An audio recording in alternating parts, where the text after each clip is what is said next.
అదేవిధంగా తమిళనాడు డిఎంకే ఎన్నికలు జరిగినటువంటి రాష్ట్రాల్లో ప్రజలు చెప్పినటువంటి గుణపాఠాన్ని ముఖ్యంగా మహిళలు వారి ఆక్రోశాన్ని ఎన్నికల్లో చూపించాలనేది చాలా స్పష్టంగా మనం ఈరోజు చూడగలుగుతున్నాం. డిఎంకే అధికారం నుంచి తొలగించి అందరూ డిఎంకే వస్తా అనుకున్నారు. మళ్ళీ డిఎంకే అధికారంలోకి వస్తుందని భావించారు.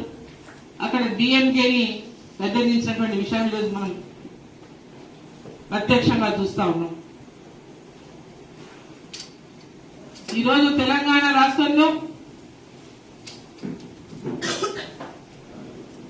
భారతీయ జనతా పార్టీ ఇక్కడ కూడా అధికారంలోకి రావాలని తెలంగాణ వ్యాప్తంగా ఉన్నటువంటి అన్ని గ్రామాల నుంచి పట్టణాల్లో అన్ని ప్రాంతాల్లో కూడా ఒక వాతావరణం నెలకొంటా ఉంది. ఇక్కడ కూడా డబుల్ ఇంజన్ సర్కార్ రావాలి,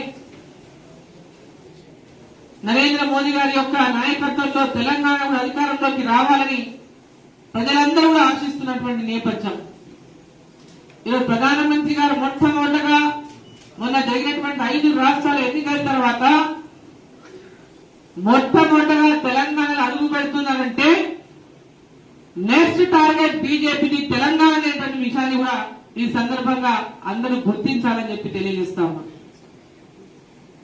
తెలంగాణ రాష్ట్రంలో రాబోయేటటువంటి భవిష్యత్తు ఇప్పుడు ఆల్మోస్ట్ 2.5 సంవత్సరాలు పూర్తయింది. ప్రభుత్వం అధికారంలోకి వచ్చి